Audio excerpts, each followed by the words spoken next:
Hello everyone and welcome. It is iPwnR and today I'm going to be showing everyone probably one of the best bases I've ever seen, and I've taken the model and since Alpha 7 I've modified it and it's evolved into what it is today, and currently I think it's probably one of the best bases, I would have to say. Um, so yeah, we're just going to hop right into it.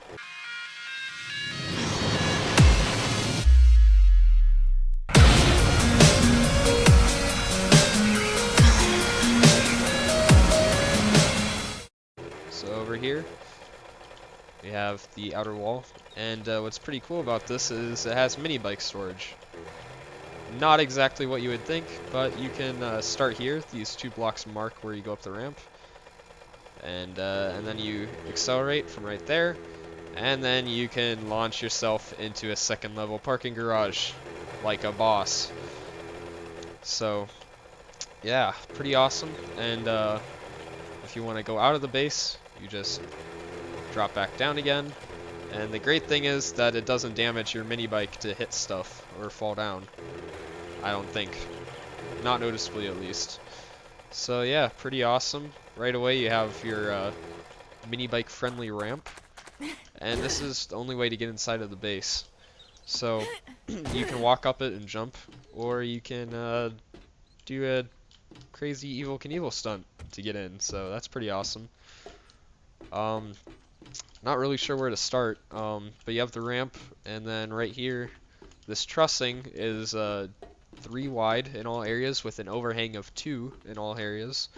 And I've only taken out a chunk here, so that way the ramp is close enough to make the jump, and also the zombies cannot get onto your outer wall, because that would suck, honestly. I mean, they could pretty easily, but I don't think they really know how, so that's good. So we'll just drop down into the courtyard now. The wall dimensions are 23 by 35. Of course, you could always make it a lot smaller if you wanted. But I decided to go for a bigger base, that way you guys can kind of see like the general idea. I mean, honestly, you could even make the wall come out to right about here, and then just have this main building in the center, and it would be just as good to defend, actually. But, I mean, you want to be able to do stuff, so I made it bigger. Got some trees planted right here, kind of nice looking. I think it looks good. Add some greenery, because everything else is brown and dull and boring. Just put some water in the middle so they can grow.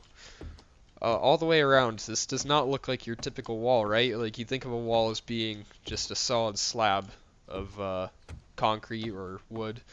And you can really make this base out of anything. I just chose wood because it's something you can get relatively early on, and you could probably have this base looking exactly like this, fully completed by the 4th week. It is a lot of iron, and it's a lot of wood, but I mean, it really is worth it. This is definitely an easy base to defend. So anyways, back to the wall. You can see that it's visible on the 2nd block level all the way around. And the reason for that is because, well, let me give you an example. Have you ever been trapped inside of a building with zombies beating on it? And it's nighttime, the zombies are running. You really don't know what you can do to get out, so you just kind of let them beat on the wall and hope it doesn't fall. Yeah, nobody likes that. So what I've done is put iron bars here, so that way the zombies aren't going to just blindly beat on your wall and you have to kind of take it until morning. I mean, you can actually fight them as they're trying to break it down, and you can knock down the zombies that way. And it's the same idea for the overhang here. It overhangs and you can shoot down onto their heads. With trussing, you can sometimes get an arrow through it, but usually it's only small caliber bullets. Excuse me. Well, not small caliber, but like rockets won't go through. 7.62s will. So right off the bat, you have someone who can stay on the bottom level and someone who can stay on the top level. Or if it's just you, you're probably going to find it useful to stay on the bottom. You can pretty much just eat through a horde. I mean, honestly, think about having a shotgun down here and their heads are all right here. Pretty nice. And you can use a crossbow if you're on the bottom because of that iron bar. So that's the first layer of defense, this massive wall. You may wonder why I put an extra layer of trussing on the inside, so this is like the third layer, and it's on top of all the wood, so it seems kind of weird. The reason why is because if I made this final stack right here, if I made it out of wood and I tried to connect all this trussing to it, it wouldn't be structurally sound. So you have to start this last level with trussing and then extend out from the trussing, which is grounded, basically. The mechanics are kind of weird for building right now. Like if you put the wood here and then you try to extend it out by 2, it would work, but once you connected a full ring around the base, all of it would fall. All of it. So, if you're going to do this trussing idea, make sure that the top level of the wall is made out of trussing and you expand out from that. Moving on, I think you guys have a pretty good concept of how the wall works. This is pretty interesting. So hay bales don't really work that well from heights like that. They won't stop your fall damage. So I made a pool you jump into, and it has to be pretty deep to survive a fall like that without taking damage. Man, it's hard to get out of there. You have to put the ramp in, or else you can't get out, and that sucks. That's certain death.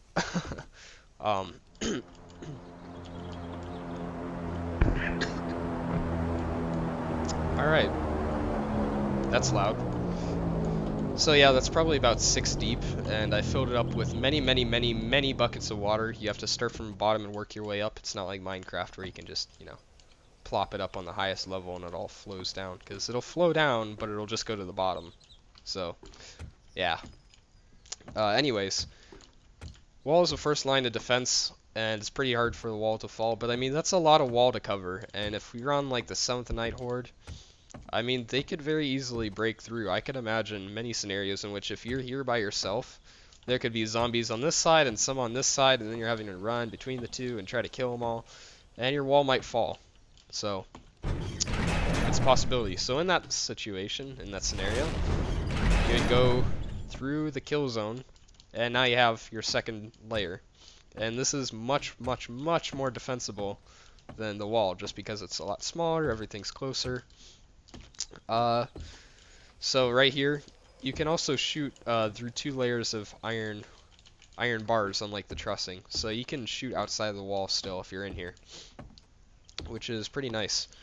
But down here we have the kill zone, and what's awesome about this is you can let in a few zombies at a time. So you would close one of those hatch, or you'd close the hatch, open the door, and open the hatch back up. And what that'll do is it'll allow a small group of zombies in. A small group of zombies you can control relatively easily without much trouble. And once you have enough zombies in there, you do that. You close the door. Sorry, I'm a bit sick. And you kill them once you get a small group in. And you just repeat that until you kill all the zombies outside.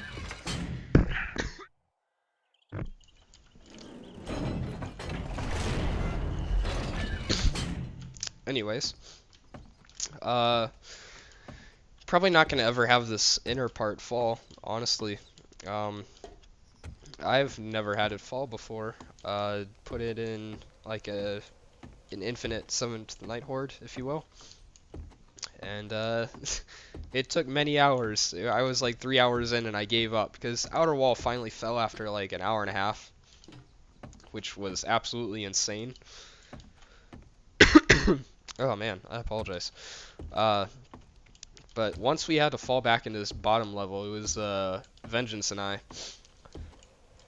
They weren't getting in. One person was down here, and then one person was up on the top. And the good thing about being on the top is you can also shoot down right here, down onto the zombies' heads in the kill zone, so a person on the 2nd level can help.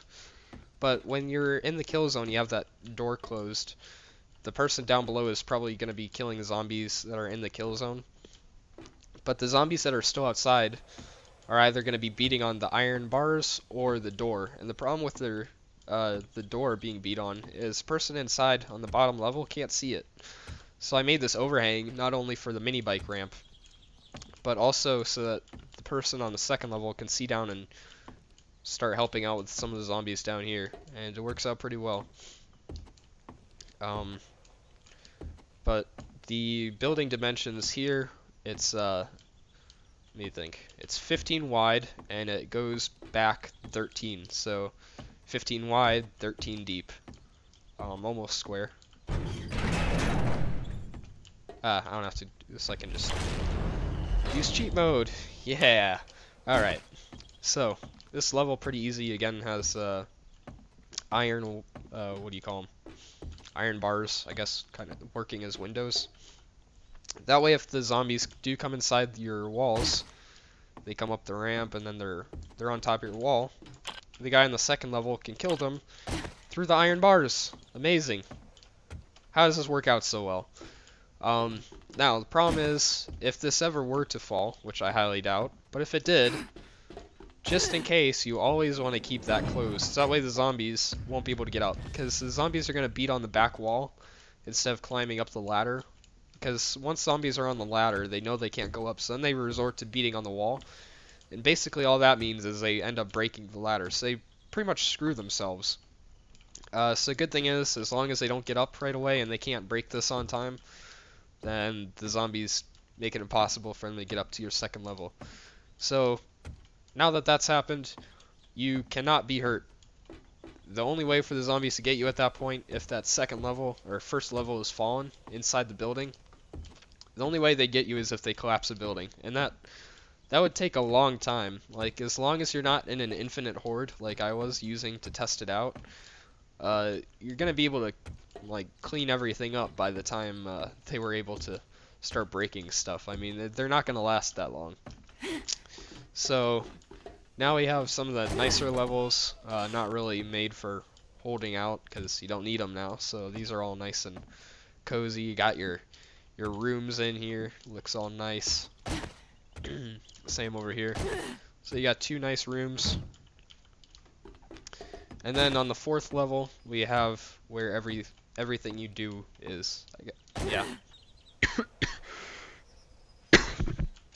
So here we have all the stuff. And it looks awesome. So you got your forge, your campfire, workbench, cement mixer. And you want to keep your bedrolls up here, so that way if the zombies do somehow manage to get up, you're gonna respawn where all your stuff is. So you got your storage over here, all that important stuff. And then finally, you have roof access. You want to keep a hatch so spider zombies or hornets can't really get up. And then up here we have our roof, again with an overhang so you can shoot below if you ever had to. And then a sniper tower, bunch of stuff up here. And so this isn't for looking inside the base as much as it is just long range. You can use a sniper up here, look around pretty far. So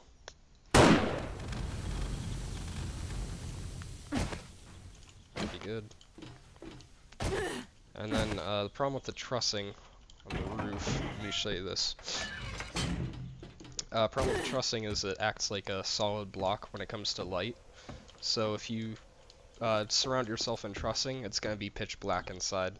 So the way to get around that issue of it being completely dark in here is you just leave some spaces and put iron bars in. So these act kind of like as sunroof, or sun windows. I don't know what you would call them. Sunroof.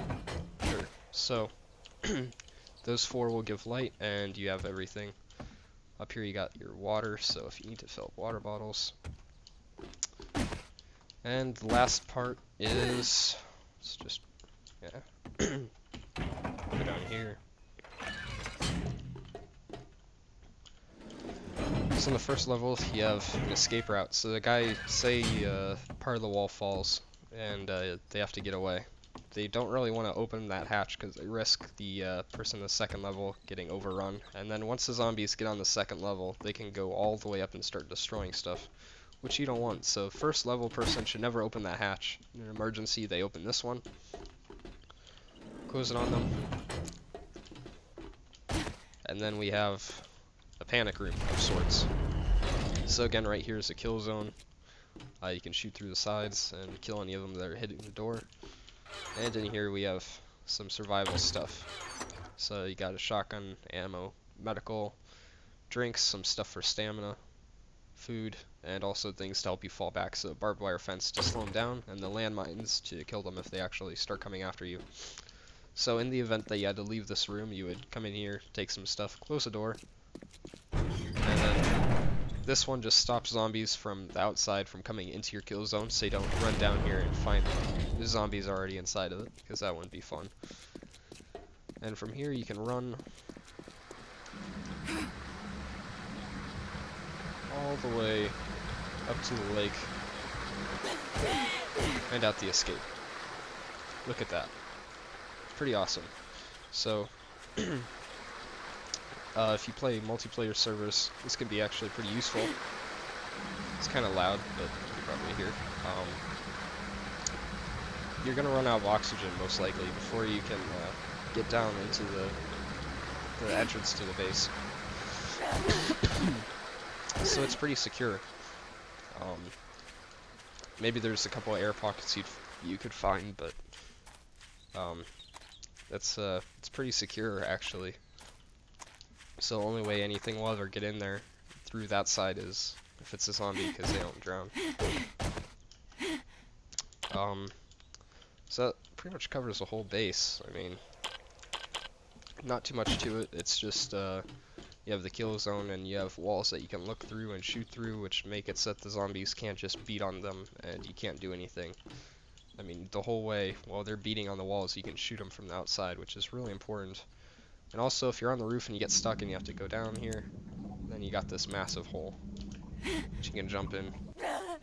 You got plenty of room so you don't injure yourself. If you have a broken leg, you can jump in there, no problem. Anyways, that's it. I'm gonna do a second part to this video where Sam and I will be fighting zombie waves in this place. So we'll see how this all works out. Get on recording, and you can see just how good this works. See you later.